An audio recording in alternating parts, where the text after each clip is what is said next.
Di kantor. 7 bulan kemudian, setelah kejadian malam itu saat Sai menginap di rumah Sia, keduanya semakin akrab. Bahkan Sai bisa seminggu 2 kali tidur di kos Sia. Dan sebaliknya, Sia juga sering nginep tidur di rumah Sai. Bahkan pelukan yang tak sengaja pun sudah keduanya maklumi. Terutama Sai, yang aneh malah terbiasa dengan pelukan Sia. Meski Sia tak sengaja melakukannya karena sedang tidur pulas. Tak ada rasa kesal di hati Sai dan justru merasa nyaman. Namun hanya sekedar nyaman kepada sahabat, tidak lebih. Bahkan terkadang pagi-pagi Nindi juga sering memergoki Sia memeluk Sai di depan TV ketika keduanya sedang tertidur. Dan Nindi tak pernah mempermasalahkan itu meskipun mengetahui Sia homo. Karena jika Sia menyukai Sai, pasti dia akan melakukan apapun untuk bisa merebut Sai dari Nindi. Tapi Sia tak pernah berniat seperti itu. Nindi yakin dan percaya jika Sia teman yang baik untuk suaminya. Dan saat ini di kantor sendiri, siang ini Sai sedang sibuk melayani klien. Dan Sia merekap apa saja yang perlu dibutuhkan. Dan saat sedang merekap dan menyusun setup untuk request klien, Sia sembari memikirkan Sai. Entah mengapa Sai terlihat murung tak seperti biasanya. Sai juga seminggu ini jarang main ke kosannya. Yang membuat Sia khawatir. Sia ingin menanyakannya ketika Sai nanti kembali ke ruangannya. Dan baru saja diomongin, dalam hati Sai kembali. Sai, gimana? Tanya Sia, lalu Sai menghampiri Sia dan duduk di sampingnya. Sia, acara gatheringnya besok dan setupnya standar. Hanya saja request background warna merah. Oh, iya, siap. Sai, apa aku boleh tanya sesuatu? Boleh? Apa itu? Maaf, sebelumnya. Kenapa kamu beberapa hari ini terlihat murung? Oh, iya. Mungkin aku kurang istirahat aja. Gak apa-apa kok. Kamu kurang istirahat kenapa? Dan belakangan ini kamu terlihat pulang cepat dan jarang main ke kos. Tanya Sia, yang seketika membuat Sai menatap Sia lekat-lekat dengan tatapan sedih. Sai, ada apa? Apa kamu ada masalah? Jujur aja, cerita aja sama aku. Katanya kita partner dan teman dekat. Tapi kenapa kamu gak mau cerita sama aku? Sia, bukan itu. Jujur, aku ingin cerita. Tapi aku tak enak menceritakan masalah pribadi sama kamu. Bahkan aku juga tidak cerita pada Yoga dan Jos. Sai, ada apa? Kalau kamu memang tak mau cerita sama Yoga ataupun Jos, cerita sama aku. Aku janji, aku gak akan cerita sama siapapun masalah kamu. Kamu bisa camkan omonganku. Percaya padaku. Ucap Sia meyakinkan Sai. Baiklah, jujur ini sebenarnya ada masalah rumah tangga. Mungkin ini cobaan kami. Ada apa Sai? Katakan. Orang tua Nindi memisahkan kita. Apa? Kok bisa? Iya, tapi aku juga gak menyalahkan. Sebenarnya aku dan Nindi tak ada sedikit pun masalah. Kami baik-baik saja. Hanya saja ini semua karena tuntutan orang tua Nindi yang ikut campur urusan rumah tangga kami. Semuanya mereka ikut campur. Apalagi menyangkut calon cucu pertama mereka. Mereka mau semua harus terjamin. Mulai dari acara 7 bulanan yang meriah, atau pesta baby shower yang belum bisa aku turutin, biaya lahiran baik normal maupun jaga-jaga kalau sesar, belum acara syukuran setelah anakku lahir, yang harus mengundang beberapa orang-orang penting, karena mertuaku pejabat. Aku pusing, sedangkan sejak Nindi hamil, aku melarangnya bekerja, demi untuk menjaga kesehatan Nindi dan calon anakku. Aku bisa saja menuruti kemauan mertuaku, tapi dengan cara sederhana, tak perlu mewah, dan menuruti gaya hidup mereka yang keluarga pejabat. Apalagi mengundang banyak orang. Cukup kita keluarga inti saja. Dan Nindi juga sebagai istri tak mempermasalahkan. Dia menerima dan menurut padaku sebagai suaminya. Tapi sekali lagi ibu mertuaku mengancam Nindi. Pilih ibunya atau aku suaminya. Bayangkan, di posisi sedang hamil jiwanya tertekan. Pasti sebagai anak Nindi tak mampu memilih. Tapi aku juga tahu jika Nindi tak mampu menolakku. Dan yang paling menyakitkan ketika ibu mertuaku bilang aku mantu yang gak becus. Dan menyuruh Nindi untuk berpisah dariku. Aku stres ya. Aku bingung harus bagaimana. Semenjak Nindi berhenti bekerja, ekonomiku menurun. Aku terpaksa mencari tambahan malam hari. Apa saja yang penting halal, demi bisa menyanggupi kemauan mertuaku. Tapi tetap saja, aku tak mampu. Aku sayang Nindi sih ya, tapi orang tuanya masih belum bisa menerimaku. Aku harus gimana sih ya? Aku tak mau kehilangan Nindi dan calon buah hatiku. Aku gak mau berpisah dari Nindi.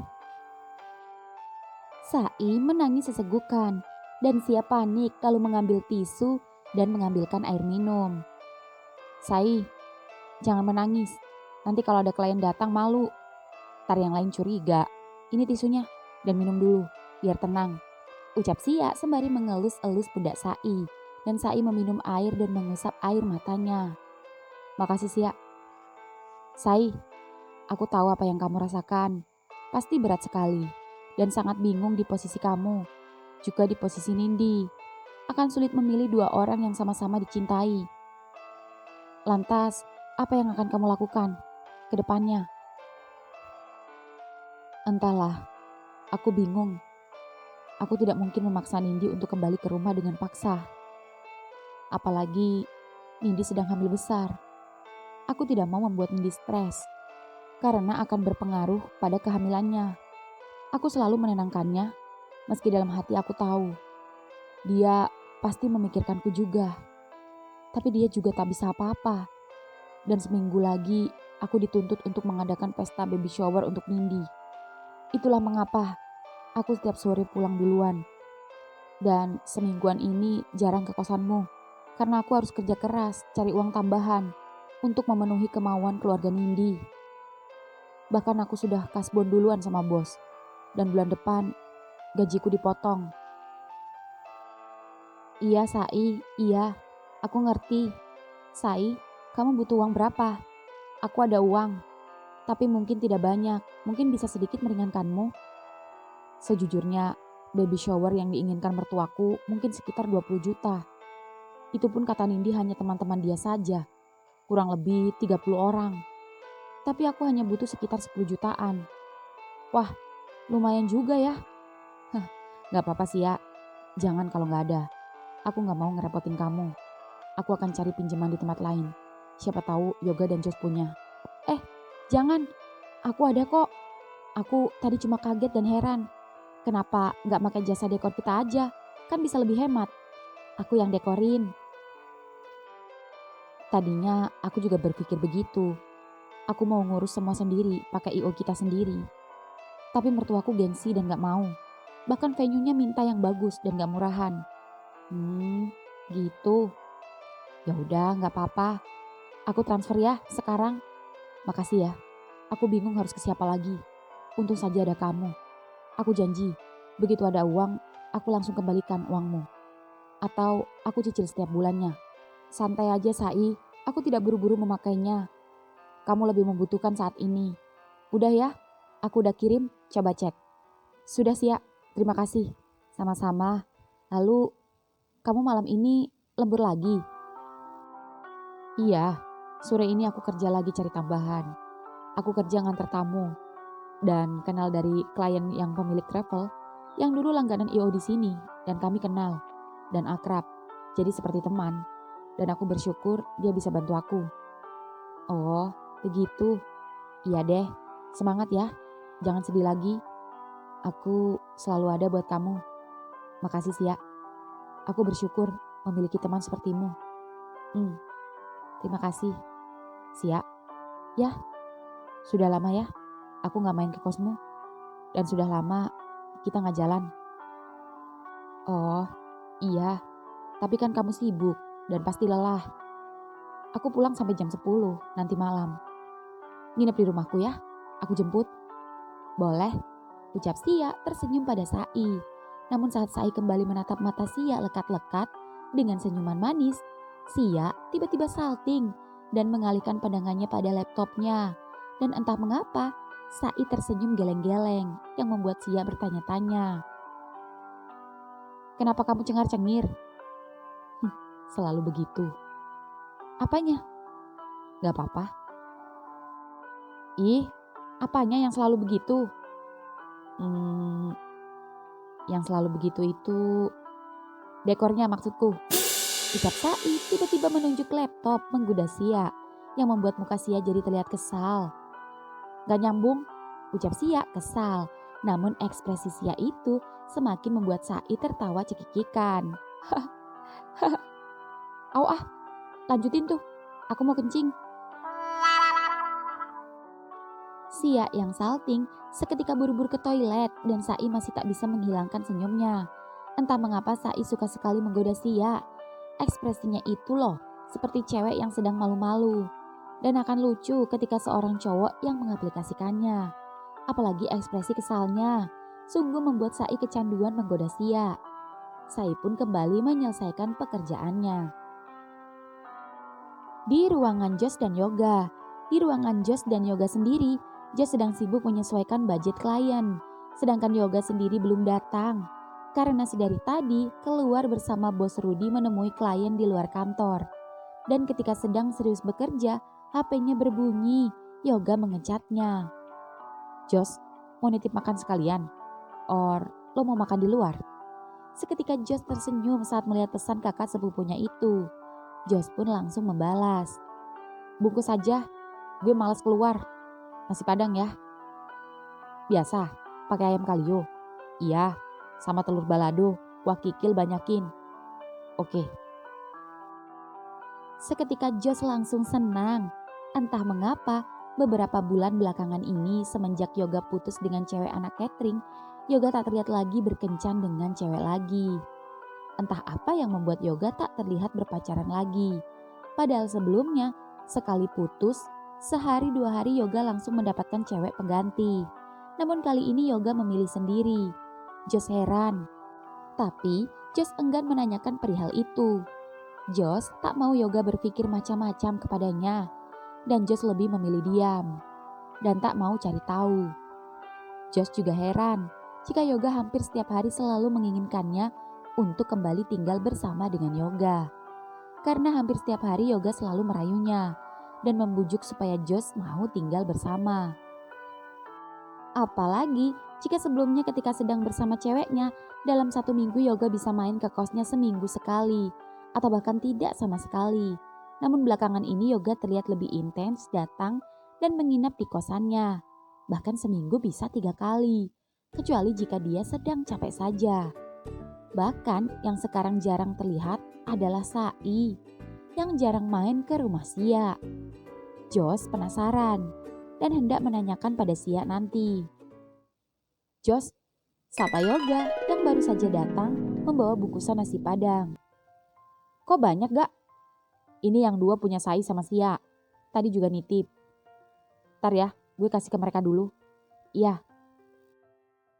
Josh, makan bareng di ruangan Sai yuk. Oh, iya. Keduanya pun berjalan ke ruangan Sai dan Sia. Weh, udah prepare langsung nih, ucap Josh saat melihat barang-barang peralatan dekor yang tergeletak di lantai. Iya, habis cek, ucap Sia. Kalian pada minum apa? Tanya Yoga pada yang lain. Es kopi bro, ucap Sai. Sia, Josh, mau minum apa?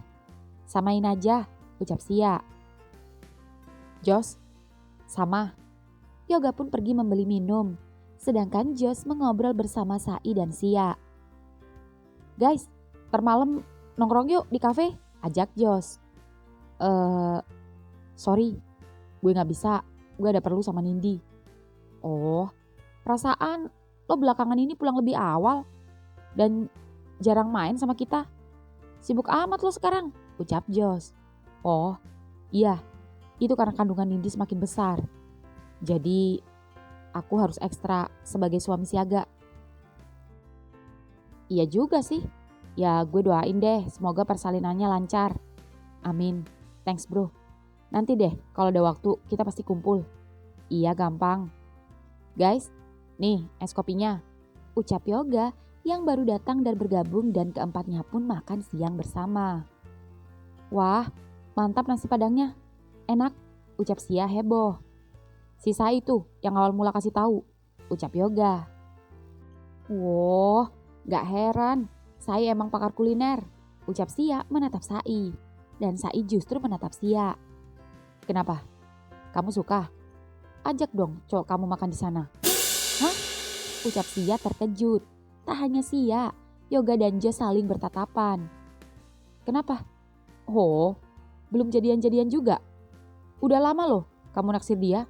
Dan selama ini aku sering ke kosmu, bahkan nginep. Kok gak pernah ketemu juga sih? Guys, kalian tahu gak cowok yang ditaksir Sia? Atau salah satu dari kalian pernah ketemu orangnya? Terutama lo Jos. Tanya Sai yang membuat baik Jos maupun Yoga panik dan menatap wajah Sia yang kini memerah cemas. Oh, sering lah, ucap Jos malah cengengesan. Sia panik takut Jos memberitahu.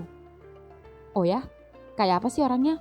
Ada deh, mau tahu aja lo, rahasia lah. Ya enggak Sia? Lagian ngapain lo penasaran sih? Mau ngapain? Tanya Jos balik yang membuat Sai sekarang merasa terpojok dan bingung namun mencoba santai. Oh, gak apa-apa, namanya juga penasaran, wajar kan? Udah, makan-makan, ucap Yoga mencairkan suasana.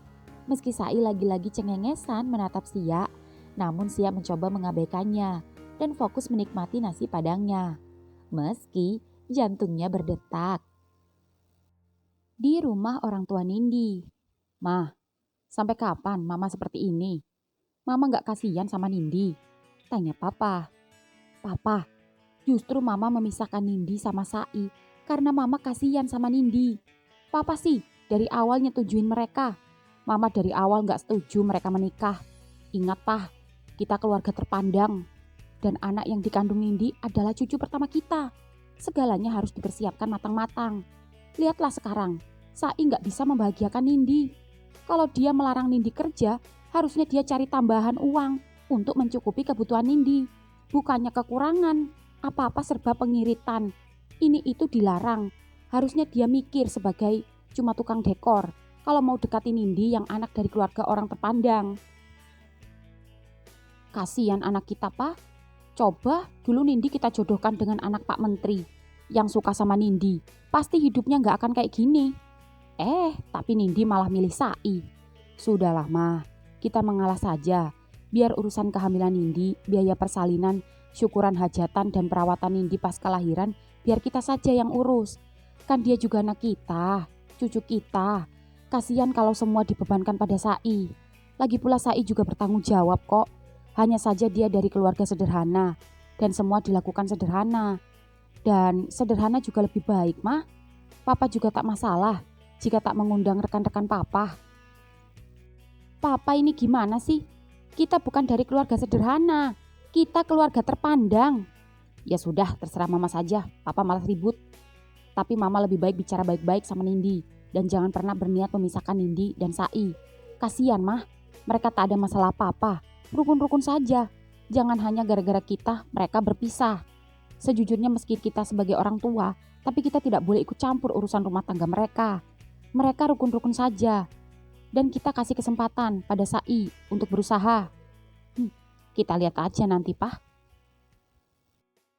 Di kantor sendiri, saat ini waktunya pulang. Sedangkan Sai sendiri terlihat buru-buru dan hendak pergi. Sia, aku duluan ya. Ada nganter tamu. Nanti malam aku jemput kamu ke kos ya. Oh, iya, aku tunggu. Oke. Sai pun mengambil tasnya dan hendak berjalan keluar ruangan. Namun saat Sai baru sampai pintu, Sia berteriak. Sai, ya, semangat. Seketika ekspresi Sai yang memanyunkan bibirnya pada Sia itu membuat Sia lagi-lagi salting. Tak hanya memanyunkan bibirnya, tapi juga mengedipkan matanya genit yang membuat jantung Sia jadi berdetak tak karuan. Sia sebal dengan tingkah Sai yang seringkali menggodanya. Tak seharusnya Sai melakukan itu kepadanya dan membuat Sia GR saja. Tapi Sia tak boleh baper. Sai hanya senang menggodanya saja karena Sia gay. Dan Sai hanya bercanda saja. Tak ada maksud apa-apa. Sia tak boleh terbawa suasana. Meski jujur hatinya bahagia ketika melihat suami orang yang dia suka mengerutkan mata kepadanya. Sia jadi senyum-senyum sendiri. Pikirannya traveling kemana-mana. Membayangkan sesuatu yang indah-indah. Hingga kemudian, "Bro, duh, Jos, ngagetin aja kamu. Lagian lo ngapain senyum-senyum sendiri? Si saya udah cabut." "Iya, baru aja." "Yoga mana?" "Yoga juga udah duluan, sekalian nganter Kak Mut pulang, bannya bocor." "Oh, ntar ya, aku nyelesain ini dulu nanggung." "Iya, santai." "Lo belum jawab, lo ngapain senyum-senyum sendiri?" "Oh, barusan Sai genit, ngedipin mata sama aku. Dan ini baru pertama kali dia kayak gitu." "Cie, masa sih? Baru dikedipin aja seneng. Gue pikir dicipok." "Pikiranmu kejauhan, tapi gak apa-apa. Tahu nggak? Gitu aja, aku udah bahagia Jos, sumpah." Kalau gue sih belum lega kalau belum dapetin semuanya dari dia." Itu sih kamu. Memangnya kamu masih belum bisa dapetin kakak sepupumu? Bukannya aku lihat dia gak pernah jalan lagi sama cewek semenjak putus sama anak catering." "Ya emang sih, tapi dia gak pernah ngomong apa-apa sama gue. Gue juga gak nanya apa-apa sama dia, termasuk urusan dia sama cewek. Gue gak mau ntar dikira kepo lagi. Dan lo tahu gak, dia maksa gue terus buat balik tinggal sama dia." "Kenapa gak mau?" "Gue gak bakal mau kalau dia gak mau sama gue." Sampai kapan?" "Sampai kapanpun. Dan lagi pula, gue udah terbiasa kok hidup sendiri dan mandiri. Dan thanks ya, ini semua berkat lu juga. Gue bisa belajar dan gak bergantung pada orang lain." Sama-sama. Semua itu juga berasal dari kemauan kita sendiri. Dan kamu bisa survive. Aku salut." "Iya, thanks ya. Kalau lo butuh apa-apa, jangan sungkan-sungkan bilang sama gue. Gue pasti bantu semampu gue." "Iya, makasih." Malam hari kemudian, Sai baru saja mengantar tamu ke bandara. Dan ketika dalam perjalanan hendak pulang, HP Sai berbunyi. Nindi menelpon. "Sayang, dari tadi aku teleponin kamu. Kemana aja sayang?" "Aku lagi di supermarket sama mama juga. Lagi belanja kebutuhan baby." "Nindi, pulang ke rumah. Aku kangen sama kamu. Sampai kapan kita kayak gini terus?" "Aku juga kangen sama kamu. Tapi aku gak mau ngecewain mama. Aku bingung. Apalagi mama pengen kita foto maternity shoot yang bagus. Seperti maternity shoot ala rekan-rekan sejawatnya. Itu kan mahal. Dan pakai jasa fotografer artis. Aku takut kamu gak ada uang sayang. Belum lagi kamu harus ngumpulin buat baby shower. Aku bingung. Aku pusing.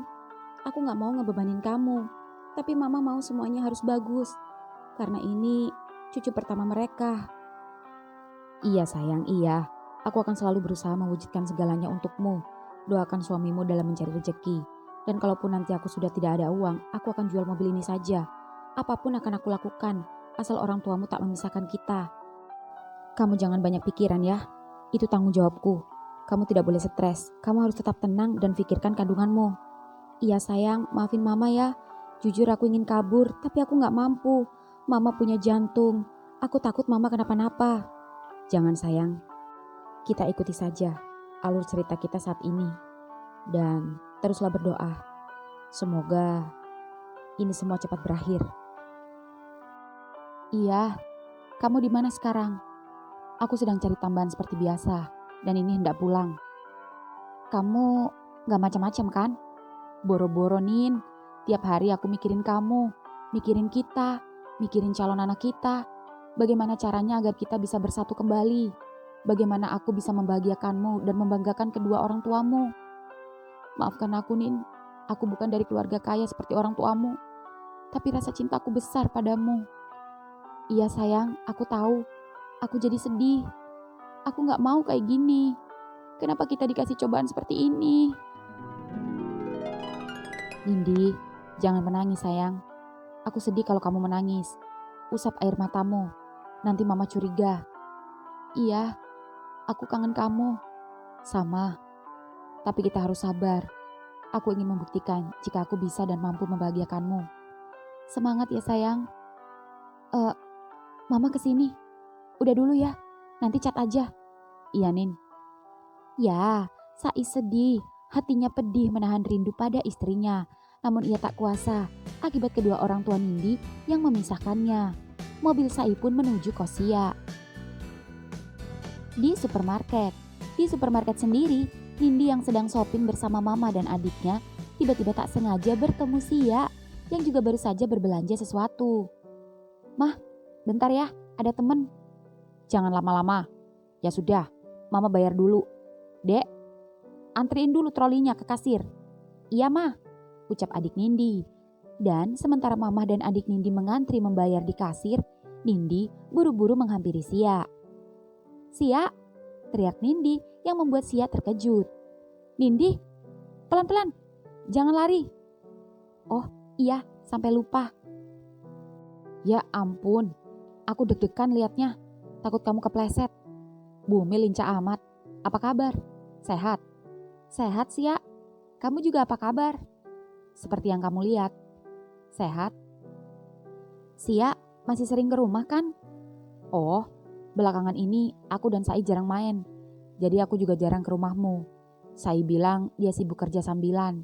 Tapi malam ini dia mengajakku ke rumahnya. Oh gitu, iya dia memang punya kerjaan tambahan. Ya hitung-hitung buat beliin susu anak. Ucap Nindi menyembunyikan masalah yang terjadi di antara keduanya. Meskipun Sia sudah paham betul masalah keduanya. Oh iya, jadi aku boleh kan main ke rumahmu Nin? Tentu Sia, dan kalau bisa kamu jagain Sai ya. Aku minta tolong sama kamu. Aku titipkan Sai padamu. Jangan biarkan dia jalan sama cewek lain di saat kita gak sama. Aku gak bisa pantau dia selama 24 jam. Dan aku yakin kamu bisa bantu aku menjaga Sai. Dan kalau ada sesuatu yang mencurigakan, kamu kasih tahu aku ya, please. Bisa? Oh boleh. Kalau begitu aku minta nomormu ya. Tapi aku nanti harus izin Sai juga. Karena bagaimanapun aku gak enak minta nomor HP istri teman sendiri. Santai aja sih ya, nanti aku bilang sendiri sama dia. Dan aku yakin dia gak bakal berani marah sama aku. Justru dia senang, biar aku lebih percaya kalau ada mata-mata. Tapi kamu harus jujur ya sama aku, jangan kong kali kong sama Sai. Kualat kalau sampai bohong. Iya. Ya udah, nih nomorku. Ya, sudah Nin. Tolong pantau Sai terus ya buat aku. Siap Bu Bos. Thanks. Udah dulu ya. Ya. Di Kosia sendiri, mobil Sai baru saja sampai. Namun Sai tak melihat motor Sia. Rupanya Sia sedang keluar. Sai pun menelpon Sia. Sia, di mana? Aku udah di kosmu. Oh, aku tadi ke supermarket dulu. Bahkan tadi ketemu Nindi. Oh ya? Apa dia bilang?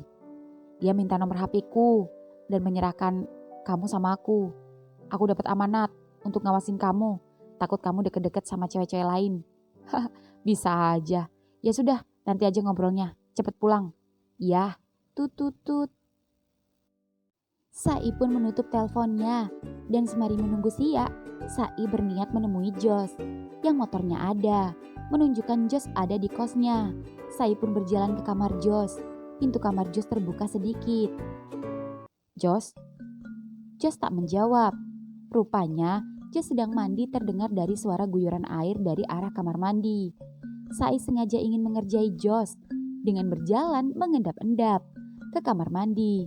Namun saat hampir dekat kamar mandi, Sai mendengar si Jos sedang mengobrol dengan seseorang. Gak, jadi gak? Ini udah hampir jam 11 loh. Sorry Jos, gue tadi ketiduran, capek banget. Ini malah baru bangun. Ya udah, kalau capek gak usah kesini. Tuh kan, ngambek. Kalau udah tidur ya gak ngantuk, yang ada lapar. Waktunya makan. Lo belum makan kan? Iya, gue nungguin lo juga dari tadi. Padahal gue juga ketiduran, dan ini baru mandi. Tapi biasanya lo datang duluan. Iya maaf. Ya udah, habis ini gue jemput. Tapi gue nginep sana aja ya, biar besok langsung. Iya. Si Sia ajak juga yuk. biar gak kesepian mikirin si Sai terus. Gue ada kenalan deh, kayaknya dia gay. Siapa tahu Sia mau. Heh, udah berapa kali si Sia gue tawarin teman-teman gue yang cakep-cakep. Mau gue kenalin, tapi dia tetap gak mau. Dan sampai sekarang tetap naksirnya si Sai. Dasar. Yaudah deh, gue kesana. Ya. Dek. Seketika Sai yang menguping dari luar syok. Jantungnya berdetak. Tubuhnya membeku di depan pintu kamar mandi. Dan begitu kamar mandi terbuka, cekrek. Sai? Lo sejak kapan di sini? Baru aja. Pintu lo kebiasaan, gak dikunci. Oh iya, lupa. Tapi lo gak denger gue ngomong apa-apa kan? Emang lo lagi ngomong sama siapa? Tanya Sai pura-pura gak tahu. Dan belum aja Jos menjawab, Sai, kamu di sini ternyata. Sai menoleh dengan ekspresi datar yang tak biasa, yang membuat Sia panik. Tak hanya Sai, Jos juga menatap Sia dengan cemas. Kalian kenapa? Kok liatin aku kayak gitu? Gak apa-apa. Ucap keduanya kompak yang membuat Sia semakin bingung.